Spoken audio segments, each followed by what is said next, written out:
We are here today with MEP Costas Mavrides, chair of the Political Mediterranean. Thanks for joining us today.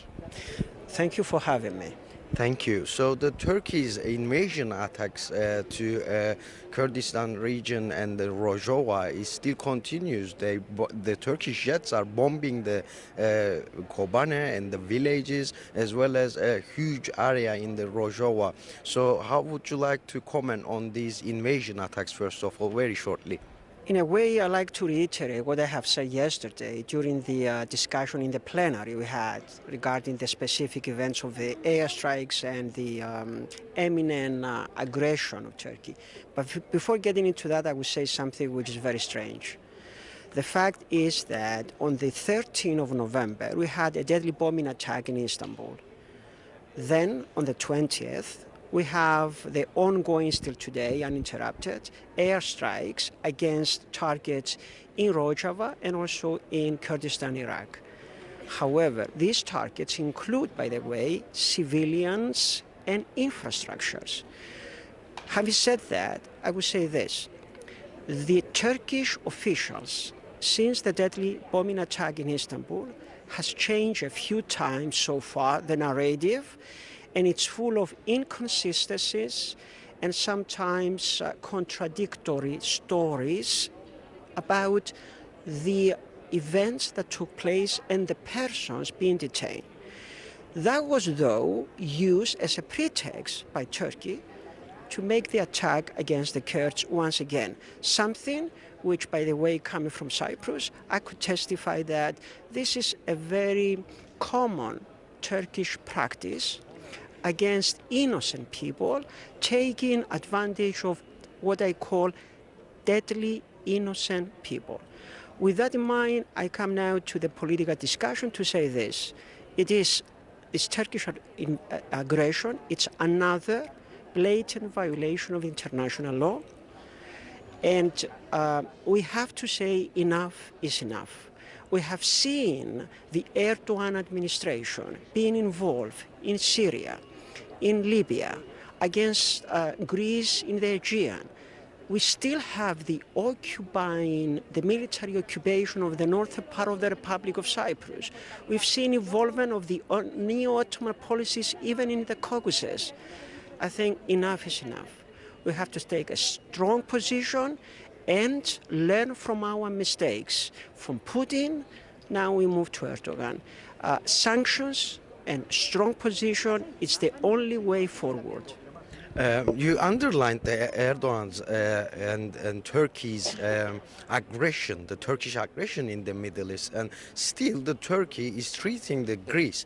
The invasion of the Cyprus still continues, Yes. And then they treating the Europe with the refugees as well.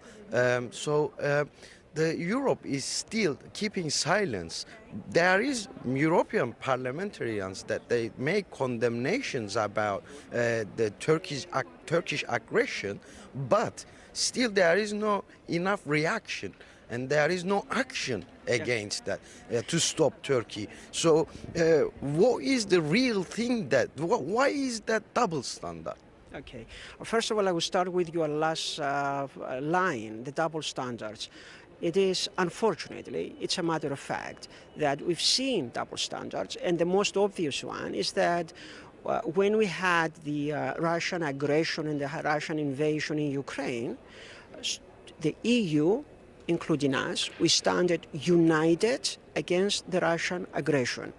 But when we have a very similar Turkish aggression, especially against member states such as Greece, and I continue repeating still occupying the occupation of northern part of Cyprus, the EU cannot take a similar position.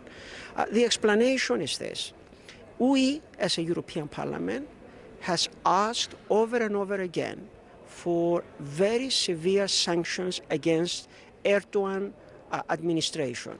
But unfortunately, the decision has to be taken for sanctions unanimously by the European Council.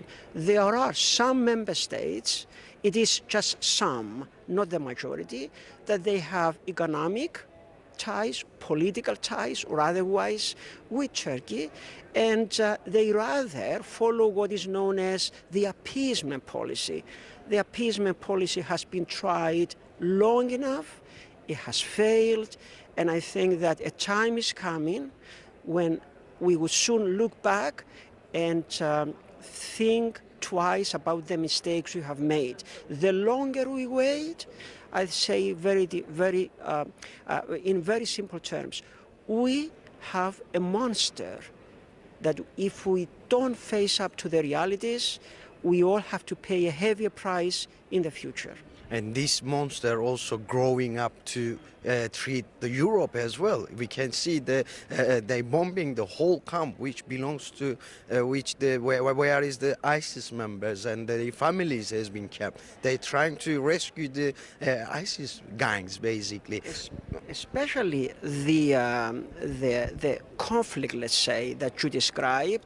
I would say it in a much more broad way that we've seen another hybrid attack against what I call the civilized allies that we had, the Kurds, against the barbarous, monstrous actions of the Islamic State, the jihadists. And now we have Turkey not only behaving without following the sanctions we have against Russia, but profiting from it. And now we have another double standards with regards to the Kurds in Iraq and especially in Syria, that without the Kurds and the fight in Kobani, no one would know where this Islamic jihadis will stop had we not have the brave fight of the Kurds. You already mentioned that the European Council, some of the state members has political and economical ties with the Turkey. That's very important. So about the sanctions, what is the process to put the sanctions and what kind of sanctions can be put on the Turkey in that situation? Very shortly, that one. That's a very good question. The reason why is that I'm a member of the Economic Affairs of the European Parliament, and as a chair of the Political Committee for the Mediterranean, I could say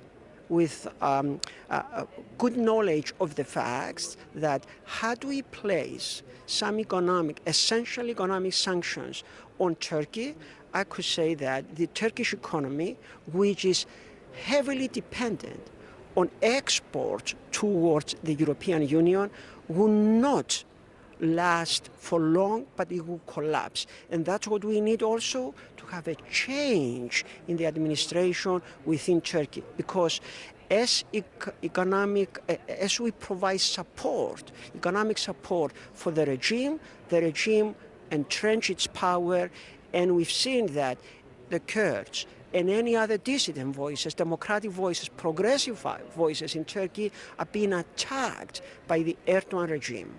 Thank you. Dear Costas, is there anything else you would like to add on? Anything I didn't ask about Turkey's invasion attacks and war crimes against humanity?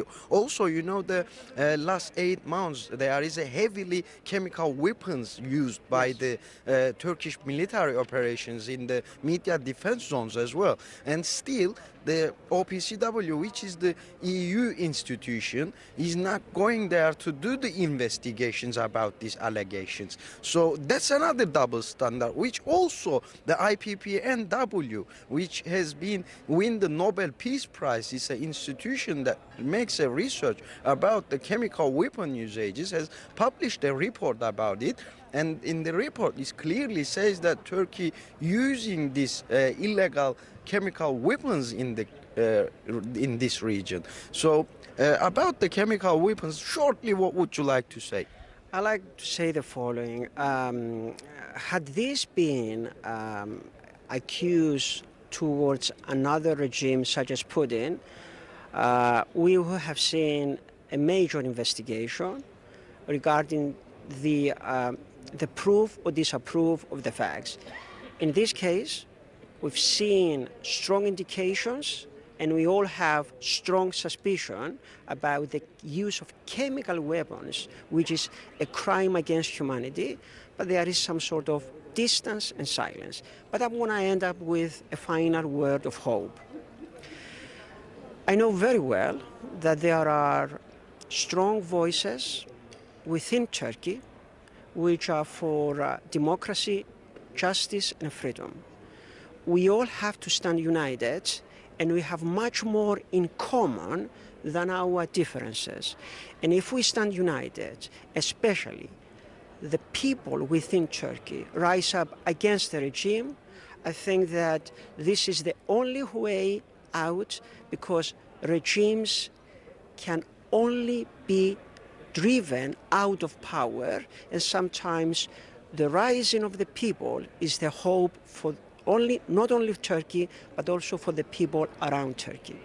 Dear Costas, thanks for joining us. Thank you for your valuable comments. It was nice having me, and of course, look forward to have discussions like this one in the future.